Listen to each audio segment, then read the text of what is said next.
اب تعلیم کی کچھ تعریف بھی بیان کی ہے تعلیمی ماہرین نے، اس کے اوپر بات کر لیتے ہیں کہ جان ڈیوی کہتے ہیں تعلیم زندگی کے لیے تیاری نہیں ہے، تعلیم خود زندگی ہے۔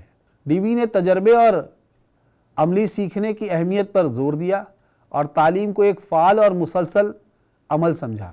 اسی طرح سے ٹی پی نن کے خیال میں تعلیم انفرادیت کی مکمل نشو و نما ہے، جس سے کہ فرد اپنی مکمل صلاحیتوں کے مطابق انسانی زندگی کی امداد کر سکے۔ نیلسن منڈیلا کہتے ہیں کہ تعلیم سب سے طاقتور ہتھیار ہے جس سے آپ دنیا کو بدلنے کے لیے استعمال کر سکتے ہیں۔ بوسنگ کہتے ہیں کہ تعلیم کا کام انسان کو اپنے ماحول کے ساتھ اس حد تک مطابقت پیدا کرنا ہے کہ انسان اور سماج دونوں کو زیادہ سے زیادہ تسکین حاصل ہو سکے۔ جیمس راس کہتے ہیں کہ تعلیم ایک ایسا افعال ہے کہ حاصل کیے جانے والی عادتوں کے ساتھ آہستہ آہستہ ہم آہنگی ہے جو کہ انسان کو اس کے طبعی اور سماجی ماحول کے لیے موزون بنائے۔ سی وی گڈ کے مطابق تعلیم ان تمام سرگرمیوں کا مجموعہ ہے جن کے ذریعے سے انسان اس سماج میں جس کے وہ رہائش پذیر ہوتا ہے مثبت انداز میں اپنے طرز خیالات، صلاحیتوں، رویے اور رجحانات کی نشو و نما کرتا ہے۔ سقراط کہتے ہیں کہ تعلیم کے معنی ہیں انسان کی پوشیدہ آفاقی معقولیت کو اجاگر کرنا۔ روسو نے کہا کہ تعلیم سے مراد انسان کی اندرونی نشو و نما ہے۔ ارسطو کہتے ہیں کہ تعلیم صحت مند جسم میں صحیح اور صحت مند دماغ کی تخلیق ہے۔ ہربرٹ اسپنسر کہتے ہیں کہ تعلیم مکمل زندگی ہے۔ فرابل کہتے ہیں کہ تعلیم ایک ایسا عمل ہے جس سے انسان اپنے باطن کو ظاہر بناتا ہے۔ سوامی وویکانند نے کہا کہ تعلیم انسان میں پہلے سے موجود خدائی کمال کا مظاہرہ ہے۔ ڈاکٹر ایس رادھا کرشنن نے کہا کہ تعلیم کا مفہوم ذہنی تربیت، دل کی پاکیزگی اور روح کی نظم و ضبط ہے۔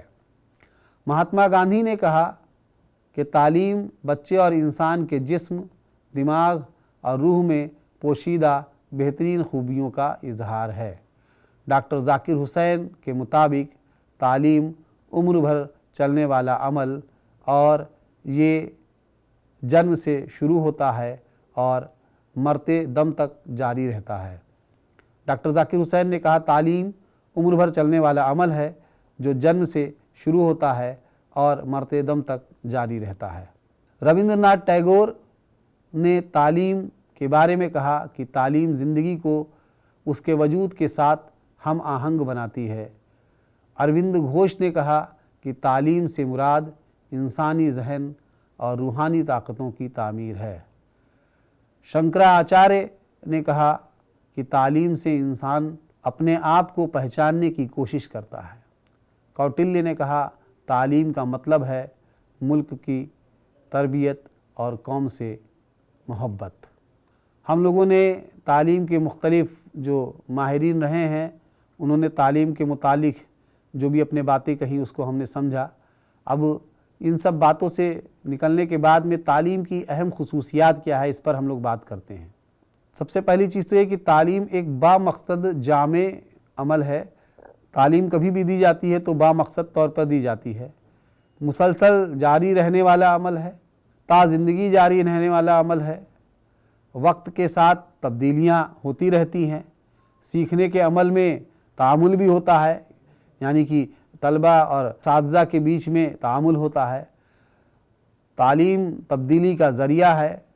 تعلیم دو قطبی عمل ہے۔ دو قطبی عمل جان ایڈمز نے کہا تھا کہ تعلیم جو ہے وہ دو قطبی عمل ہے، ایک طرف جو ہے وہ معلم ہوتا ہے اور دوسری طرف جو ہے وہ متعلم ہوتا ہے، اور یہ دونوں آپس میں بات چیت کرتے ہیں، تعامل کرتے ہیں، انٹریکشن کرتے ہیں، اور اس سے انہوں نے کہا کہ یہ تعلیم دو قطبی عمل ہے۔ اس کے بعد جان ڈیوی نے کہا کہ تعلیم جو ہے وہ سہ قطبی عمل ہے، دو قطبی نہیں ہے بلکہ سہ قطبی ہے، جہاں ٹیچر اور اسٹوڈنٹ کے ساتھ ساتھ کریکولم یا ایک انوائرمنٹ بھی ہوتا ہے جس میں رہ کر کے وہ بات چیت آپس میں انٹریکشن کرتے ہیں۔ تعلیم ملک میں ترقی لانے والی ایک شے ہے اور شخصیت کی ہماگیر ترقی کی شے ہے، اور افراد کو اپنی زندگی گزارنے کے لیے تیار کرتی ہے۔ تعلیم شہریوں کو ملک کے لیے تیار کرتی ہے، ایک منظم عمل ہے، ایک سماجی عمل ہے اور ماحول کے مطابق خود کو ڈھالنے کا عمل ہے۔ تعلیم کو سماجی عمل اسی لیے کہا گیا کہ جس طرح سے سماج میں مختلف لوگ، مختلف ذات کے، مذہب کے لوگ ایک ساتھ مل جل کر کے رہتے ہیں، اسی طرح سے اسکول میں بھی مختلف سماج سے آئے ہوئے بچے ایک دوسرے کے ساتھ مل کر کے رہتے ہیں اور پڑھنے اور پڑھانے کے عمل کو انجام دیتے ہیں، اس لیے یہ ایک سماجی عمل ہے۔ تعلیم ماحول کے مطابق خود کو ڈھالنے کا عمل ہے، تعلیم ترقی کا عمل ہے، تعلیم ایک فن کے ساتھ ساتھ سائنس بھی ہے۔ تو ہم لوگوں نے تعلیم کے بارے میں بات کی، فلسفے کے بارے میں بات کی، اب ہم لوگ بات کرتے ہیں کہ تعلیم اور فلسفے کے بارے میں، کہ فلسفہ اور تعلیم کیا ہے۔ فلسفہ اور تعلیم کے درمیان بہت گہرا تعلق ہے، دونوں ایک دوسرے کے بغیر نامکمل ہیں۔ جس طرح فلسفے کی عدم موجودگی میں تعلیم کے وجود کا تصور نہیں کیا جا سکتا، اسی طرح تعلیم کے عدم موجودگی میں فلسفے کو سمجھنا ممکن نہیں ہے۔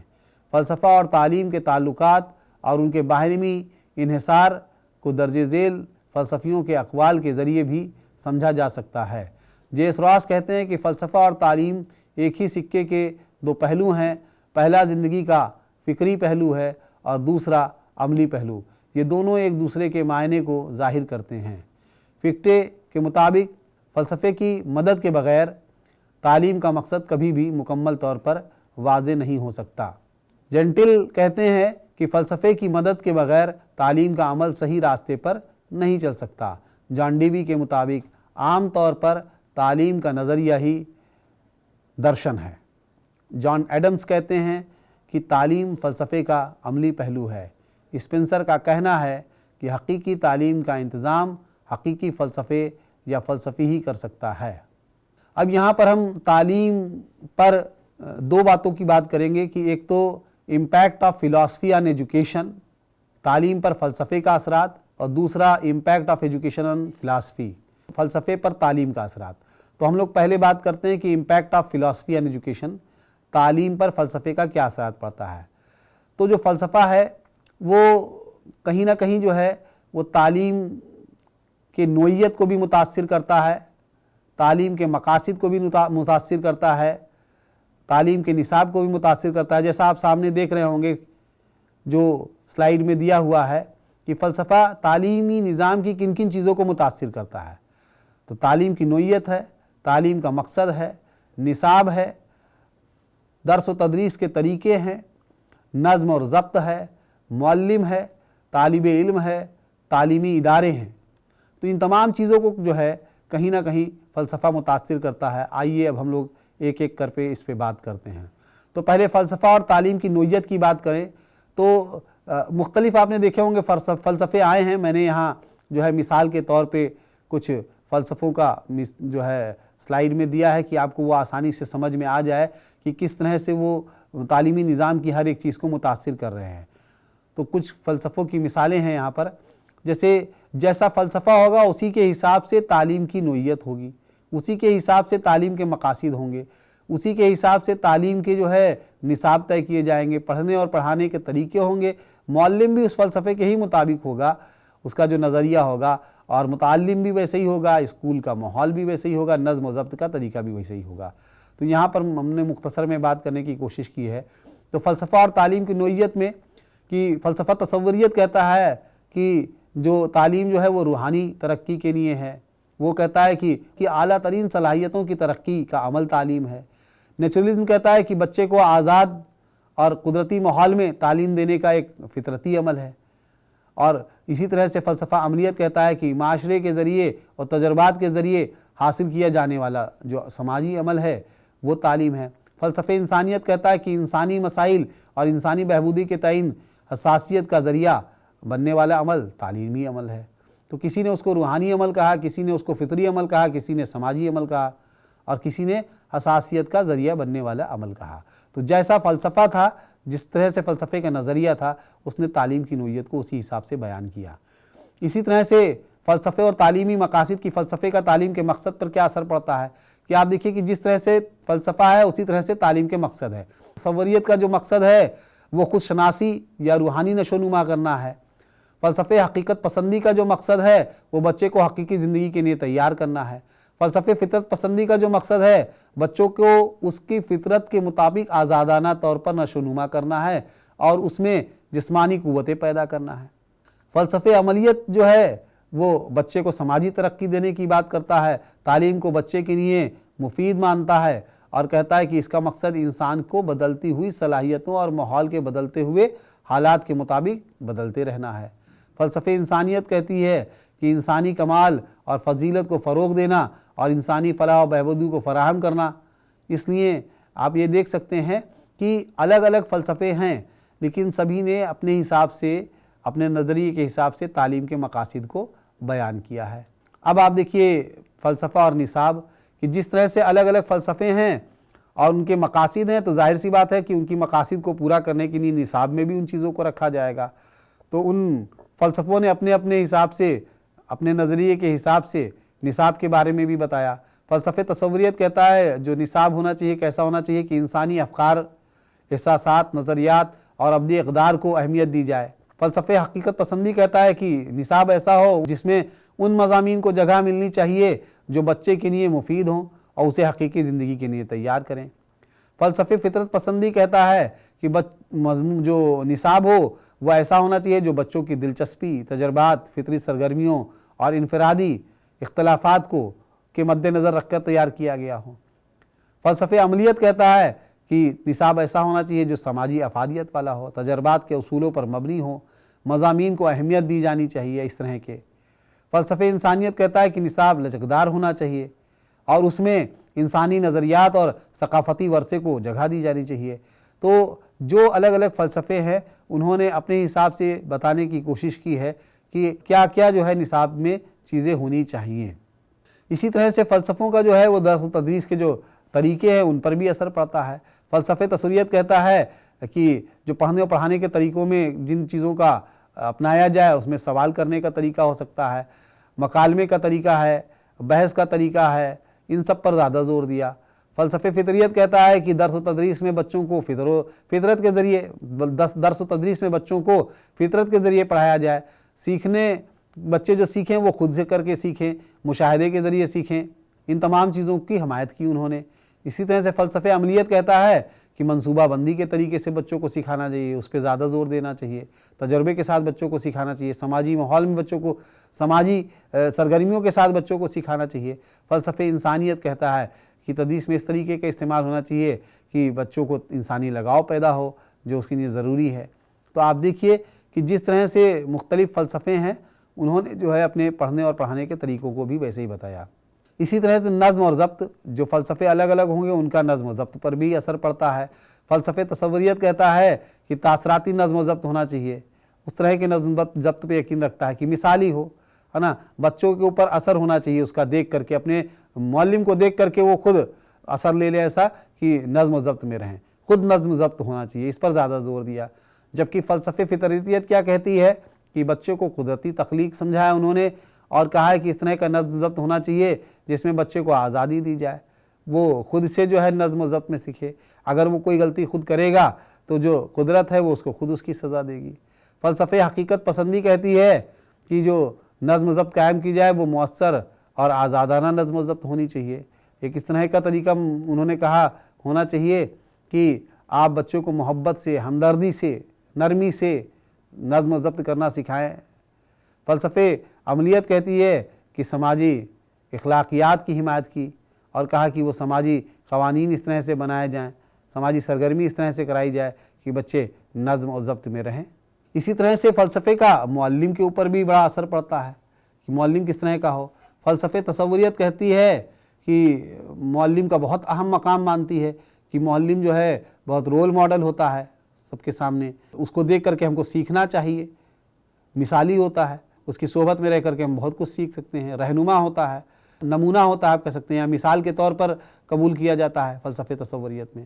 جبکہ فلسفہ فطرت پسندی کیا کہتی ہے کہ فطرت اپنے آپ میں ایک بہترین معلم ہے، تو معلم کا کام جو ہے وہ طلبہ کو بغیر مداخلت کیے ہوئے مشاہدہ کرانا ہے، باقی بچے خود سیکھیں۔ فلسفہ حقیقت پسندی کہتی ہے کہ معلم جو ہے اس کا مقام جو ہے وہ اس طرح کا ہونا چاہیے کہ اتنا بلند بھی نہیں ہونا چاہیے جتنا کہ فلسفے تصوریت میں ہے کہ ایک دم آئیڈیل مان لیا ہے، آئیڈیل ٹیچر، اور نہ ہی اتنا ثانوی یا غیر اہم ہونا چاہیے جتنا فلسفے فطرت پسندی نے مان لیا ہے کہ معلم جو ہے کوئی مداخلت نہ کرے۔ ان کا ماننا ہے کہ بچے کو ضرورت کے حساب سے جو ہے توجہ دی جانی چاہیے، اس کو نظم ضبط میں رکھنا چاہیے، کب اس کو ضرورت دینی ہے، کب اس کو ضرورت ہے، کتنی ضرورت ہے، کن چیزوں کو سکھایا جائے، کن چیزوں کو روکا جائے، ان کو سمجھنا چاہیے۔ فلسفہ عملیت کہتا ہے کہ بچوں کو دوست بنایا جائے، رہنما بنایا جائے، آپ مشیر بنیے ان کے، ہے نا، بچوں کو آپ جو ہے اپنا باہمی تعاون سے سیکھیں، سماجی رویوں سے بچے سیکھیں، سماجی دلچسپی آپ ان کو اندر فروغ کیجئے، تو آپ ایک بچوں کے اندر اچھے سے نظم ضبط پیدا کر سکتے ہیں۔ تو آپ نے یہ دیکھا کہ کس طرح سے جو ہے الگ الگ فلسفے ہیں جو معلم کے بارے میں بتاتے ہیں کہ معلم کو کس طرح سے ہونا چاہیے۔ اس کے بعد طالب علم کس طرح کا ہونا چاہیے، تو فلسفے تصوریت جو ہے وہ اپنے حساب سے طالب علم کی بات کرتا ہے۔ تو ان کا مطلب یہ ہے کہ جو طالب علم ہے اس کی بنیادی فطرت کیسی ہونی چاہیے کہ وہ بنیادی رجحانات کو سمجھے، اپنے آپ کو ٹیچر کی رسپیکٹ کرے۔ فطرت جو ہے وہ طالب علم کو تعلیم سیکھنے کے عمل میں خود اپنے آپ سے بہت سی چیزوں کو سکھاتی ہے۔ فلسفے تصوریت کہتی ہے کہ طالب علم جو ہے وہ ایسا ہونا چاہیے جو ایک دوسرے کی سے سیکھے، اپنے معلم سے بہت سی چیزوں کو سیکھے، اس کے مطابق جو ہے وہ کام کرے اور اپنے آپ کو جو ہے روحانیت پر زور دے۔ جبکہ فلسفے فطرت پسندی یہ کہتی ہے کہ طلبہ جو ہے وہ فطرت سے بہت سی چیزوں کو سیکھ سکتا ہے، اور معلم کو چاہیے کہ وہ اس کو آزادی دے، اور طلبہ جو ہے فطرت سے، فطرتی سرگرمیوں سے، فطرتی قانون جو ہیں ان سے اپنی دلچسپیوں اور رجحانات کے مطابق چیزوں کو سیکھے۔ فلسفے عملیت کہتی ہے کہ انسان کو ایک ایسا سماجی وجود سمجھا جانا چاہیے کہ وہ طالب علم کو، فلسفے عملیت انسان کو ایک سماجی وجود سمجھتی ہے، اور وہ یہ کہتی ہے کہ طالب علم پر اس بات کا زور دیا جانا چاہیے کہ وہ سماجی رویوں کو سمجھے اور اس کے حساب سے عمل کرے۔ عملیت پسندی طالب علم کو معاشرے کا مفید کن بنانا چاہتی ہے، اس لیے تعلیم میں مساوی اور تعاون کے جذبے کو اہمیت دیتی ہے۔ اب ہم لوگ بات کرتے ہیں فلسفے اور تعلیمی ادارے کے بارے میں کہ جس طرح سے فلسفہ ہے اسی حساب سے تعلیمی ادارے ہوں گے۔ فلسفے تصوریت جو ہے وہ کہتی ہے کہ تعلیمی اداروں کا ماحول روحانی اور اثر انداز ہونا چاہیے۔ فلسفے فطرت پسندی کے حساب سے تعلیمی اداروں کا جو ماحول ہے وہ سخت نہیں ہونا چاہیے بلکہ قدرتی اور آزادانہ ہونا چاہیے، جہاں بچے اپنی مرضی کے مطابق کام کا انتخاب کر سکیں، ان کو کام کرنے کا موقع ملے۔ فلسفے عملیت کہتا ہے کہ تعلیمی ادارے کس طرح کے ہونے چاہیے، اعلیٰ سماجی ماحول پیدا کرنے والے ہونے چاہیے، اس پر زور دیتا ہے۔ ان کے مطابق تعلیمی ادارے ایک ایسے سماجی ادارے ہیں اور ایسے معاشرے کا حقیقی نمائندہ ہونے چاہیے جہاں بچے اجتماعی زندگی کا حقیقی تجربہ حاصل کر سکیں۔ فلسفہ حقیقت پسندی کہتا ہے کہ ادارے معاشرے کا آئینہ ہونا چاہیے جو معاشرے کی حقیقی تصور کو پیش کر سکیں۔ اس لیے تعلیمی ادارے ایسے ہونے چاہیے کہ وہ بچے کو حقیقی دنیا کا علم دے سکیں۔ اس لیے تعلیمی ادارے انسانوں کی حقیقی تشکیل کا مقام ہونا چاہیے۔ جو فلسفہ ہے وہ کس طرح سے تعلیم کے نظام کے ہر ایک چیزوں کو متاثر کرتا ہے۔ مختلف جو فلسفے ہیں ان کے حساب سے تعلیم کے معنی، تعلیم کی نوعیت الگ الگ ہے، تعلیم کے مقاصد الگ الگ ہے، ان مقاصد کو پورا کرنے کے لیے نصاب میں کس طرح کی چیزیں ہونی چاہیے وہ بھی الگ الگ ہے، اور فلسفہ یہ بتاتا ہے مختلف کہ کس طرح سے جو ہے تعلیم کے درس و تدریس کے طریقے ہونے چاہیے، معلم کو ہونا چاہیے اور طلبہ کو ہونا چاہیے، اور تعلیمی ادارے ہونے چاہیے، اور نظم و ضبط قائم کی جانی چاہیے۔ اسی طرح سے فلسفہ اور درسی کتابیں، کہ جس طرح کا فلسفہ ہوگا اس طرح سے کتابوں میں جو مواد ہوگا اس میں بھی اس کا کہیں نہ کہیں آپ کو ریفلیکشن دکھائی دے گا۔ فلسفہ اور تعلیمی انتظامیہ، فلاسفی اینڈ ایجوکیشنل ایڈمنسٹریشن، جس طرح کا فلسفہ ہوگا اسی طرح کا جو آپ کو تعلیمی انتظامیہ بھی دکھائی دے گا کہ انتظامیہ کس طرح کا ہے۔ Philosophy and policy, formulation and reform, فلسفہ اور پالیسی کی تشکیل و اصلاحات، کہ جس طرح کا فلسفہ ہوگا اس کے اثرات جو ہے وہ کہیں نہ کہیں پالیسی میں بھی دکھائی دیں گے۔ تو یہ ہم لوگوں نے بات کیا کہ فلسفہ کس طرح سے تعلیم کو متاثر کرتا ہے۔ اب ہم لوگ بات کرتے ہیں کہ تعلیم فلسفے کو کس طرح سے متاثر کرتی ہے، یعنی کہ فلسفے پر تعلیم کے کیا اثرات ہیں۔ سب سے پہلے آپ دیکھیے کہ education is the reason for the existence of philosophy, تعلیم فلسفے کی وجود کی وجہ ہے۔ اگر تعلیم نہ ہوتی، لوگ تعلیم حاصل نہ کرتے، ہے نا، تعلیم ہمارے اندر ان تنقیدی صلاحیتوں کو پیدا نہ کرتی، ہم یہ نہ سوچتے کہ ہم کیوں آئے ہیں، کس لیے آئے ہیں، یہ کائنات کس نے بنائی ہے، خالق کون ہے، رازق کون ہے، ہمارے دماغ میں سوال ہی نہیں آتے۔ تو تعلیم ہی ہے جو فلسفے کے وجود کی وجہ ہے، کہ جب ہم نے تعلیم حاصل کی تو ہم نے سوچنا بھی شروع کیا اور یہ جاننے کی کوشش کیا کہ آخر ان کی کیا وجوہات ہے اس کے پیچھے، اور اس کو فلسفے کا وجود کیا ہے۔ اس کے بعد education is the foundation for development of philosophy, تعلیم ہی فلسفے کی ترقی کی بنیاد ہے۔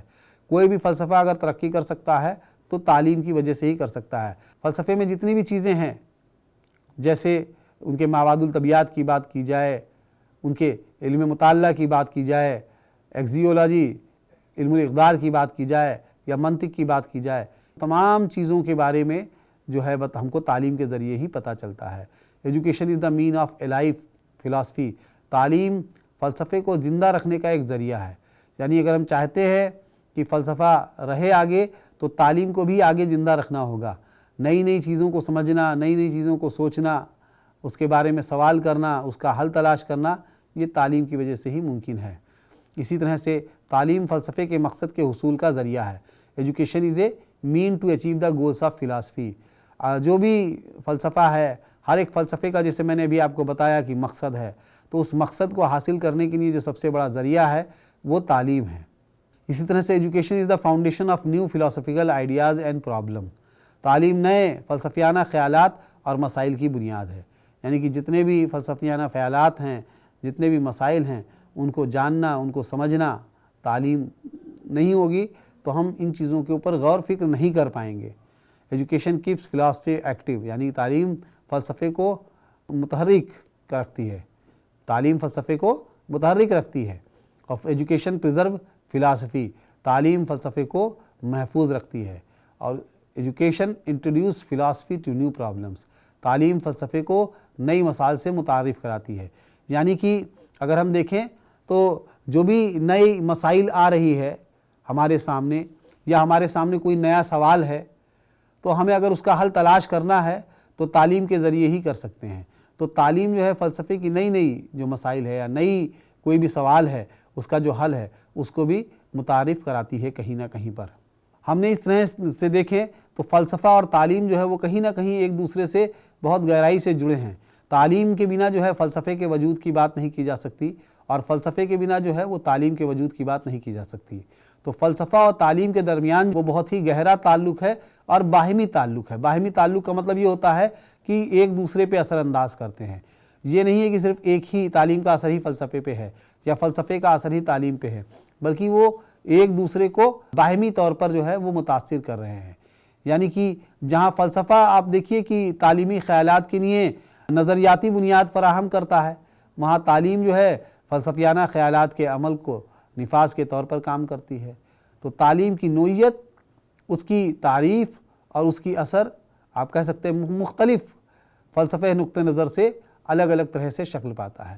جیسا کہ ابھی آپ نے مثال میں دیکھا ہی کہ کس طرح سے فلسفوں کی بات کی، چاہے فلسفے تصوریت ہو، فلسفے فطرت پسندی ہو، فلسفے حقیقت پسندی ہو، فلسفے عملیت ہو، فلسفے انسانیت ہو، ہر ایک فلسفے نے اپنے نقطہ نظر سے جو ہے وہ تعلیم کے بارے میں بتایا ہے کہ تعلیم کی نوعیت کیا ہے اور تعلیم کے مقصد کیا ہیں، اور تعلیم کے نصاب کیا ہونا چاہیے، اور تعلیم کے درس و تدریس کے طریقے کیا ہونے چاہیے، معلم کو کس طرح سے ہونا چاہیے، طلبہ کو کس طرح سے ہونا چاہیے، اور ہمیں کس طرح کے جو ہے تعلیمی اداروں کو قائم کیا جانا چاہیے، تعلیمی اداروں میں کس طرح کے ماحول کو فروغ دیا جانا چاہیے۔ تو ہم دیکھتے ہیں کہ تعلیم کی نوعیت اور اس کی تعریفیں جو ہیں اور اس کا جو اثرات ہیں مختلف فلسفیانہ نقطہ نظر سے شکل پاتے ہیں، جو تدریسی سیکھنے اور نصاب کی ترقی پر اثر انداز ہوتے ہیں۔ اسی طرح آپ دیکھیے کہ تعلیمی عمل جو ہے فلسفیانہ تحقیق کو جنم دیتا ہے۔ جب تعلیمی عمل ہوگا، جب تک کوئی تحقیق شروع ہی نہیں ہوگی، فلسفہ جیسے کہتے ہیں درشتے انین درشنم، جو کہا گیا ہے کہ ہم اگر فلسفے کے اندر جو ہے درشن کے اندر، جس کو کہتے ہیں ہم ہندی میں درشن، کچھ دیکھنا چاہتے ہیں، جاننے کی کوشش کرنا چاہتے ہیں، تحقیق کرنا چاہتے ہیں، تعلیم ہی ایک ایسا عمل ہے وہ ہم فلسفیانہ تحقیق کو جنم دے سکتے ہیں۔ فلسفے کے جتنے بھی سوال ہیں ان کا حل تلاش کرنا، ان کو ڈھونڈنا، ان کا تجزیہ کرنا، ان کی تحقیق کرنا، ان کی تجزیہ کے ساتھ ساتھ ان کے بارے میں تعین قدر کرنا، یہ تمام چیزیں جو ہیں وہ تبھی ممکن ہیں جب تعلیم ہوگی۔ تو ہم یہ مان سکتے ہیں اور ہم اس بات کو کہہ سکتے ہیں کہ تعلیمی عمل جو ہے فلسفیانہ تحقیق کو جنم دے سکتا ہے۔ اگر تعلیم نہیں ہوگی تو فلسفہ میں بہت ساری تحقیقیں نہیں ہوں گی، اور تحقیق نہیں ہوگی تو جو ہم جس کو نالج کہتے ہیں، علم کہتے ہیں، وہ علم جو ہے آگے بڑھ نہیں پائے گا۔ تو جو نئے فلسفیانہ نقطہ نظر کا ارتقاء ہونے والا ہے وہ نہیں ہو پائے گا۔ تو نئے فلسفانہ نقطہ نظر کی ارتقاء جو ہے وہ تعلیمی تحقیق کی وجہ سے ہی ہوتی ہے۔ تو آپ کہہ سکتے ہیں کہ تعلیمی عمل فلسفیانہ تحقیق کو جنم دیتا ہے۔ تعلیمی عمل جو ہے وہ نئے فلسفیانہ نقطہ نظر کی ارتقاء کرتا ہے، یا نئے فلسفیانہ نقطہ نظر کو ارتقاء کی طرف لے جاتا ہے۔ تو ہم ان تعلقات کو سمجھنے کے لیے کہ فلسفہ اور تعلیم میں کیا ہے نا، اس کی سوچ کو سمجھنے کے لیے اور اس کو کیا آپس میں کس طرح سے متاثر کرتے ہیں، اس کو جاننے کے لیے ہم کو فلسفے کو بھی سمجھنا اور تعلیم کو بھی سمجھنا، دونوں کو سمجھنا ہوگا، اور دونوں میں کیا چیزیں ہیں ایسی جو ایک دوسرے کو متاثر کرتی ہیں اور ہم کو آگے کی طرف لے جاتی ہیں، آگاہ کرتی ہیں، تو اس بات کو بھی جاننا ہوگا۔ تو اس طرح سے فلسفہ اور تعلیم کے درمیان بہت گہرا تعلق ہے، اور دونوں فلسفہ اور تعلیم کی جو مشقوں کے لیے ایک سوچ سمجھ کر اور آگاہ طریقے سے فروغ دینے کی ضرورت ہے۔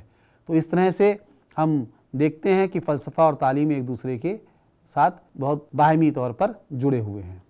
تو ناظرین، ہم نے اس ویڈیو کے ذریعے اس بات کو جانا کہ فلسفہ اور تعلیم کیا ہے، فلسفہ کی کون کون سی شاخیں ہیں، اور وہ جو مختلف شاخیں ہیں جسے ہم مابعد الطبیعات، جس میں علم مطالعہ، علم الاقدار اور منطق کہتے ہیں، ان کے دائرے کے اندر کن کن چیزوں کی تحقیق کی جاتی، کن کا مطالعہ کیا جاتا ہے، فلسفے کے معنی کیا ہیں، فلسفے کی مختلف تعریف کیا ہیں، اور تعلیم کے معنی کیا ہیں، تعلیم کی مختلف تعریف کیا ہے، اور تعلیم کی مختلف خصوصیات کیا ہیں۔